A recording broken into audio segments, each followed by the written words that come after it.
Welcome to Karichetti cooking channel. ಇವತ್ತು ನಾವೊಂದು ಸಖತ್ತಾಗಿರೋ mutton curry ಮಾಡೋಣ. ಇದಕ್ಕೆ ಬೇಕಾದ ಇಂಗ್ರೀಡಿಯೆಂಟ್ಸ್ ಏನು, ಹೇಗೆ ಯಾವ ಥರ ಮಾಡೋದು ಮಾಡೋಣ. ಇಲ್ಲ 3/4 kg ಮೀಟನ್ನು ಚೆನ್ನಾಗಿ ವಾಶ್ ಮಾಡಿ ಇಟ್ಕೊಂಡಿದ್ದೀನಿ. ಈ ಶುಂಠಿ, ಕಾಯಿ ಮೆಣಸು, ಬೆಳ್ಳುಳ್ಳಿ ಮತ್ತು ಈರುಳ್ಳಿಯನ್ನು ಹಚ್ಚಿಟ್ಟಿದ್ದೀನಿ. ಒಂದು ಕುಕ್ಕರ್ಗೆ ನಾವು ಚೆನ್ನಾಗಿ ವಾಶ್ ಮಾಡಿದಂಥ ಈ ಮಟನ್ ಪೀಸಸ್ ಏನಿದೆ ಇದನ್ನು ಕುಕ್ಕರ್ಗೆ ಹಾಕೋಣ.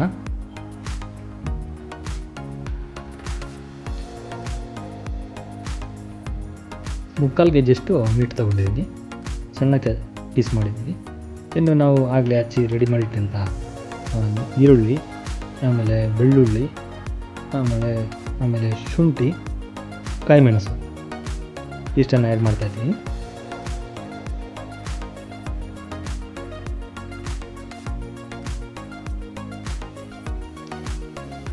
ಇನ್ನು ಇದರ ಜೊತೆಗೆ ಸ್ವಲ್ಪ ಖಾರ ಪುಡಿ, ರೆಡ್ ಚಿಲ್ಲಿ ಪೌಡರ್ ಕಾಶ್ಮೀರಿ ತೊಗೊಂಡಿದ್ದೀನಿ. ಹಾಗೆ ಸ್ವಲ್ಪ ಅರಿಶಿನ ಪುಡಿ, ಹಾಗೆ ಉಪ್ಪು,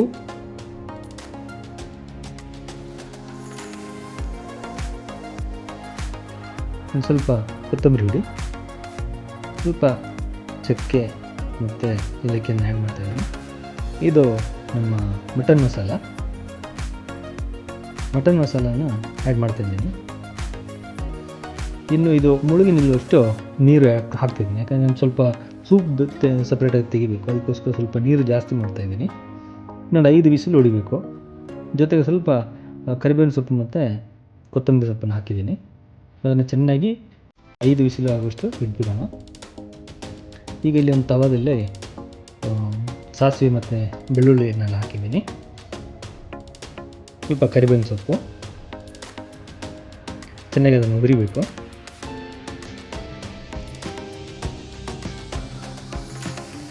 ಸ್ವಲ್ಪ ಏನು ಮಟನ್ ಮಸಾಲೆ ಏನಿದೆ ಇದನ್ನೆಲ್ಲ ರೋಸ್ಟ್ ಮಾಡಬೇಕು, ಚೆನ್ನಾಗಿ ಫ್ರೈ ಮಾಡ್ತಾಯಿದ್ದೀನಿ. ಅದಕ್ಕೆ ಮಸಾಲೆ ಎಲ್ಲ ಚೆನ್ನಾಗಿ ರೋಸ್ಟ್ ಮಾಡಿ ಚೆನ್ನಾಗಿರುತ್ತೆ ಟೇಸ್ಟು. ಅದಕ್ಕೆ ಸಪ್ರೇಟಾಗಿ ಸ್ವಲ್ಪ ಮಟನ್ ಮಸಾಲನ್ನು ರೋಸ್ಟ್ ಮಾಡ್ತಾಯಿದ್ದೀನಿ. ಇಲ್ಲಿ ಕರಿಬೇವಿನ ಸೊಪ್ಪು, ಬೆಳ್ಳುಳ್ಳಿ ಜೊತೆಗೆ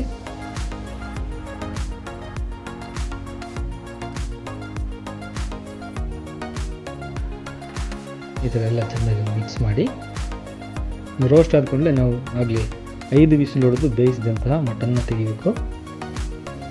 ಆಮೇಲೆ ಸೂಪನ್ನು ನಾನು ಸೂಪ್ ಬೇಕು ಅಂತ ಸಪ್ರೇಟಾಗಿ ಸ್ವಲ್ಪ ಸೂಪನ್ನು ತೆಗೆದಿಟ್ಟಿದ್ದೀನಿ.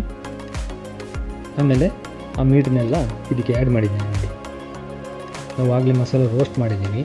ರೋಸ್ಟ್ ಮಾಡಿದ ಮಸಾಲೆ ಜೊತೆಗೆ ಇದನ್ನು ಹಾಕಿ ಮಿಕ್ಸ್ ಮಾಡಿ ಒಂದು 2 ನಿಮಿಷ ಇಟ್ಟರೆ ಕರಿ ರೆಡಿಯಾಗಿರುತ್ತೆ.